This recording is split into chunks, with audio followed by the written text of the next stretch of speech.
Salut à tous, aujourd'hui l'épisode numéro 217 de l'After Zap Image. N'hésitez pas à suivre l'actualité des transferts du Mercato sur OneFootball. Tous les liens sont dans la description. On va débuter avec un premier match officiel pour les Girondins de Bordeaux cette année. Peut-être que tout le monde ne le savait pas, mais hier Bordeaux a joué un match qualificatif en Europa League en Lettonie à Ventspils.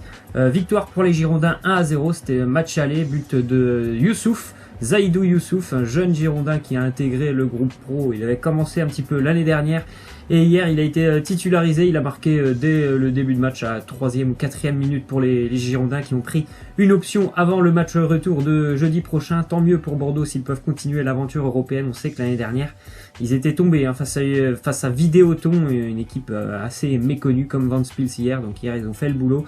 Ils ont pris une petite option avant le match retour. Ensuite, on voit que le Real Madrid débutera la saison sans aucun ballon d'or dans son effectif. Une première depuis 18 ans pour le club madrilène.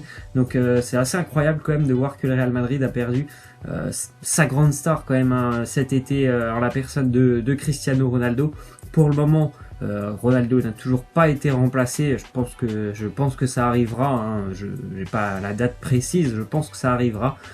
Certainement Eden Hazard. Enfin, on verra ce que le Real nous proposera, mais je pense qu'ils vont le remplacer parce que on peut dire franchement qu'à l'heure actuelle le Real Madrid n'a pas, on va dire, sa grande star, ou n'a pas une grande star. Il y a des joueurs extrêmement talentueux, bien sûr, on les connaît tous, mais on va dire qu'il n'y a pas une grande star pour le Real.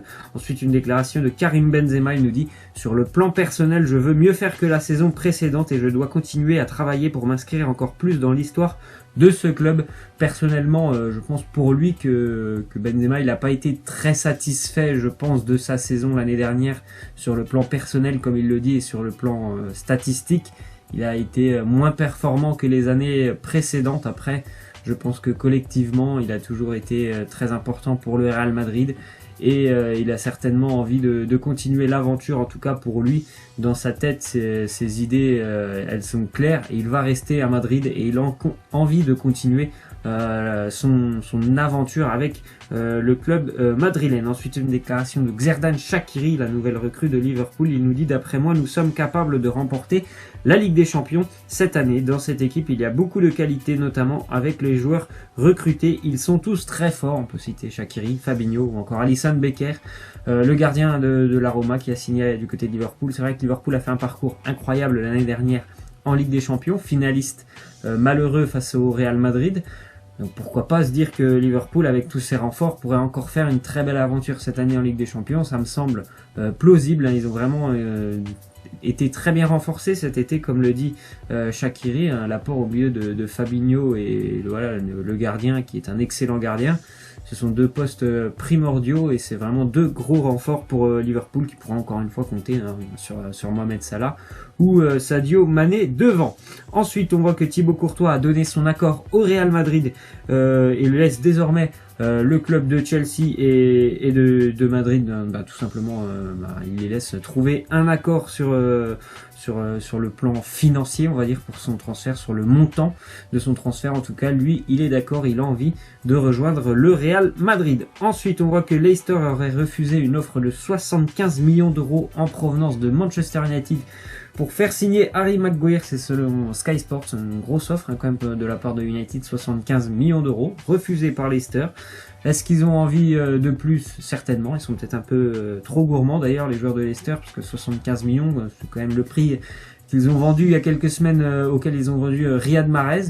Après, c'est pas le même profil de joueur entre Riyad Mahrez et Harry Maguire, mais quand même 75 millions d'euros, c'était une très belle offre. Je sais pas si Manchester va revenir à la charge. Ensuite, une déclaration de James Pallotta, président de la AS Roma, concernant le transfert avorté de Malcom. Il nous dit: hier, le Barça nous a présenté ses excuses, mais le seul moyen pour les faire accepter, c'est qu'il décide de nous envoyer Lionel Messi. Donc je pense qu'il le prend un petit peu, bien sûr, avec beaucoup d'humour, on va dire, cette mésaventure dans le dossier Malcom. Il espère que le Barça va leur envoyer Lionel Messi. Je ne pense pas. Après, moi, je suis assez surpris que le Barça s'est excusé.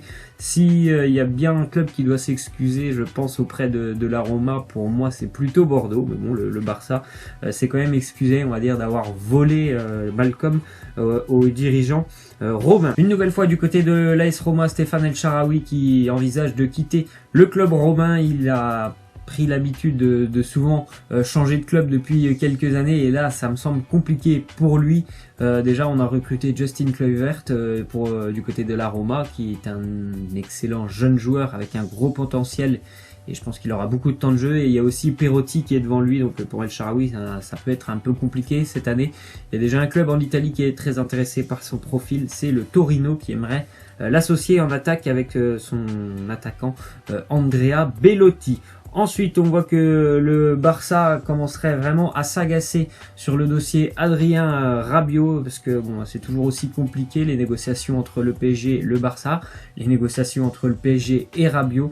Donc le Barça envisage tout simplement de choisir une autre option, et cette option c'est un champion du monde français, Steven Nzonzi, qui en plus de ça il connaît très bien la Liga. Ça fait déjà de nombreuses années qu'il évolue du côté de Séville. Sa clause libératoire elle est à peu près située à 40 millions d'euros, donc c'est plutôt, on va dire, un prix abordable pour les dirigeants catalans. Donc le Barça elle a dit tout simplement, on ne va pas attendre éternellement Adrien Rabiot. C'est un petit peu ce qu'ils ont fait déjà dans le dossier Malcolm. Ils avaient la piste numéro 1, c'était vraiment Willian, et puis ils ont bien vu qu'avec Chelsea ça allait être compliqué les négociations, donc ils se sont tout de suite rapatriés sur l'autre piste, Malcolm. Ensuite on voit du côté du PSG qu'on aurait formulé une offre de prolongation de contrat à André Di Maria, sous contrat encore une fois jusqu'en 2019, avec un salaire moins important que celui qu'il perçoit actuellement.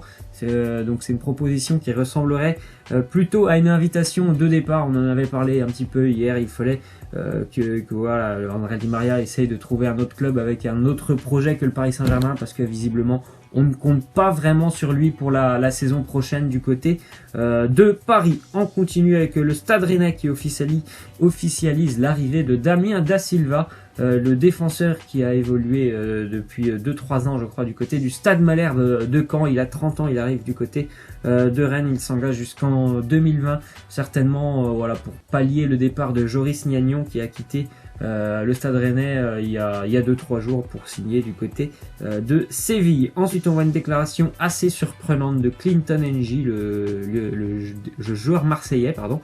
Il nous parle de Kylian Mbappé, il nous dit: il a un immense talent, mais il y a des aspects dans le jeu où je suis un peu en avance sur lui. Bon, il a osé dire ça quand même, Clinton Ng. Après, moi j'ai eu beau chercher.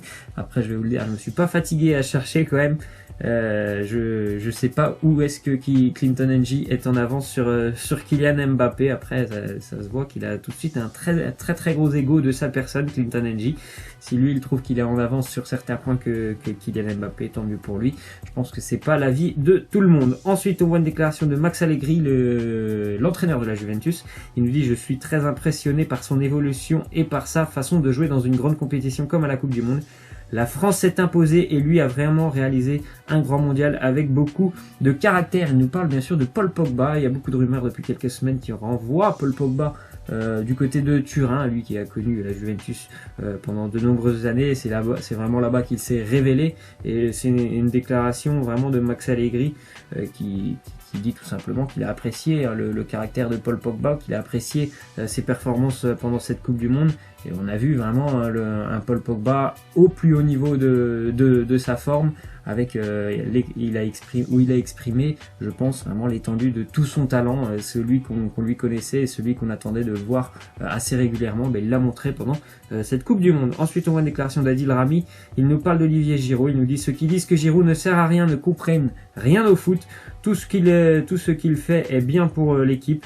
Il est capital pour nous. Il est essentiel à notre style de jeu. Bon, après, voilà, on va pas s'éterniser sur ce sujet. Moi aussi, je défends vraiment Olivier Giroud pour tout ce qu'il a fait pendant ce mondial, pour tout ce qu'il a fait d'ailleurs depuis qu'il est en équipe de France. Après, il y en a qui n'aiment pas Olivier Giroud. C'est comme ça. Mais moi, franchement, Olivier Giroud, j'ai vraiment apprécié tout ce qu'il a fait pendant ce mondial. Ensuite, on voit le nouveau stade de Tottenham qui sera prénommé le Tottenham Hotspur Stadium. Bon, je pense que pour le moment il sera appelé comme ça, avant qu'il y ait une grande entreprise qui espère, je pense, obtenir le naming du stade. D'ailleurs, le stade de Tottenham qui est vraiment proche d'être terminé. Il n'y en a plus pour longtemps pour que les Spurs puissent rejouer une nouvelle fois dans leur antre et non plus être délocalisés à Wembley. On continue avec le Racing Club de Lens qui a fait signer Thierry Ambrose, jeune espoir français qui évoluait du côté de Manchester City, un jeune attaquant qui va, je pense, faire beaucoup de bien au Racing Club de Lens, assez rapide, assez puissant, un bon finisseur. Ça peut vraiment aider les Lensois dans leur quête, je pense, en Ligue 2 de vouloir remonter